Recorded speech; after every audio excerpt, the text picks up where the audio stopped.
दोस्तों नमस्कार। आशा करता हूँ आप सभी लोग ठीक होंगे। आज हम बात करने वाले हैं ललिता जयंती की। दोस्तों ललिता जयंती हर साल माघ महीने के शुक्ल पक्ष की पूर्णिमा के दिन मनाई जाती है। ये दिन माता ललिता जी को पूर्ण रूप से समर्पित है। शास्त्रों के अनुसार माँ ललिता को 10 महाविद्याओं में से तीसरी महाविद्या माना जाता है। इस दिन पूरे विधि विधान से माता ललिता की आराधना की जाती है, उपासना की जाती है। दोस्तों जानते हैं कि कब है ललिता जयंती। ललिता जयंती इस साल रविवार 5 फरवरी 2023 को मनाई जाएगी। मान्यता है कि इस दिन पूरी आस्था के साथ माता ललिता की पूजा की जाए तो सुख शांति और सौभाग्य की प्राप्ति होती है।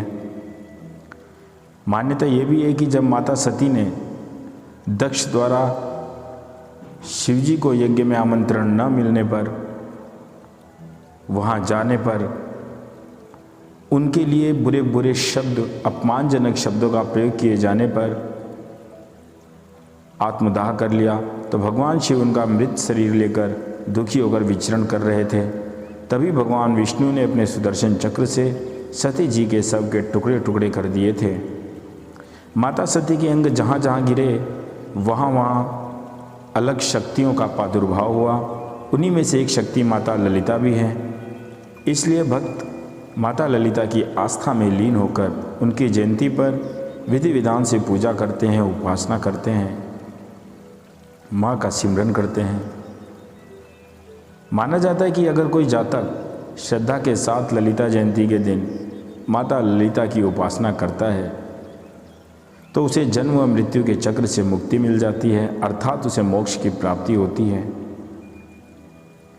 ललिता जयंती के दिन देश के अलग अलग हिस्सों से बड़े बड़े आयोजन होने के संदेश आते हैं। इस दिन माता के मंदिर में भक्त भारी संख्या में पूजा अर्चना करने के लिए उपस्थित होते हैं। माता ललिता के आशीर्वाद से भक्तों को सुख समृद्धि के साथ साथ समस्त प्रकार की सिद्धियां भी प्राप्त होती है।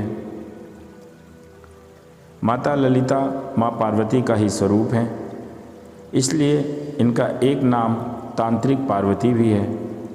इसके अलावा इन्हें राजेश्वरी, षोडशी, त्रिपुरा सुंदरी आदि नामों से भी जाना जाता है। दोस्तों आइए बात करते हैं ललिता जयंती की पूजा विधि के बारे में। ललिता जयंती के दिन व्रत रखने या पूजा करने के लिए सूर्योदय से पहले उठें। नित्य कर्म करने के बाद स्नान करें, सफ़ेद वस्त्र पहने और व्रत का संकल्प लें। अब एक चौकी पर गंगा जल छिड़क कर उस पर सफ़ेद कपड़ा बिछाएं।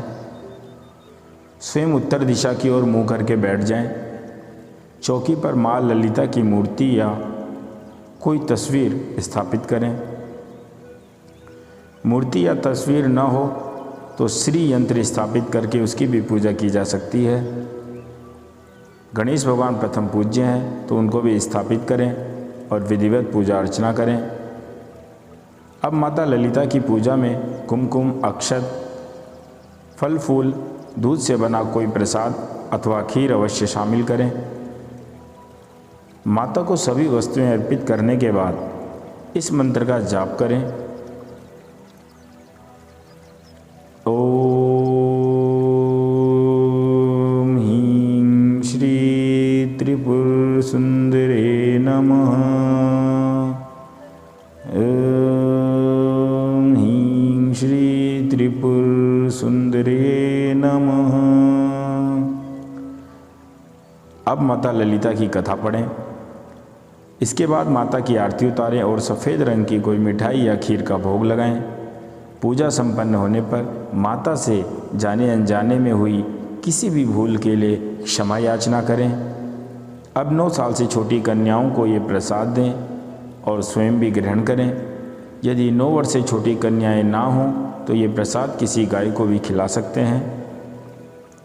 दोस्तों आज हम बात करने वाले हैं अब माँ ललिता से जुड़ी पौराणिक कथा क्या कहती है।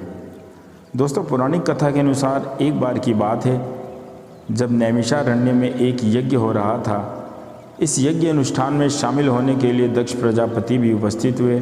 उनके आने पर सभी देवता स्वागत के लिए खड़े हुए, लेकिन भगवान शिव अपनी जगह से नहीं उठे। राजा दक्ष को ये देखकर बहुत गुस्सा आया और जब उन्होंने अपने यहाँ यज्ञ करने की ठानी तो शंकर भगवान को निमंत्रण नहीं दिया।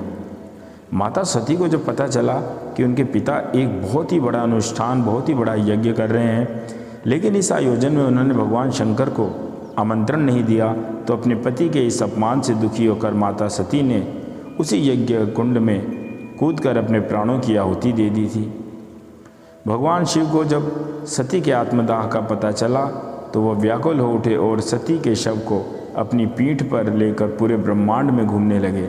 शंकर जी की इस स्थिति से तीनों लोगों की व्यवस्था डगमगा गई। इसके बाद विष्णु जी ने अपने सुदर्शन चक्र से सती के शव के कई टुकड़े कर दिए। सती के अंग जहाँ जहाँ गिरे वहाँ अलग अलग शक्तियाँ स्थापित हो गई और शक्तिपीठ बन गए।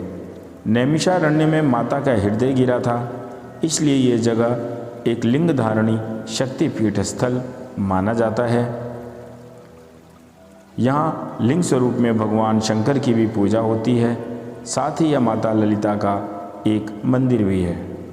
देवी ललिता के प्रकट होने से जुड़ी एक और कथा है कि जिसके अनुसार माता का प्रादुर्भाव उस समय होता है जब भगवान विष्णु द्वारा छोड़े गए सुदर्शन चक्र से पाताल लोक का अस्तित्व खतरे में आ जाता है और पूरी पृथ्वी जल में समाने लगती है।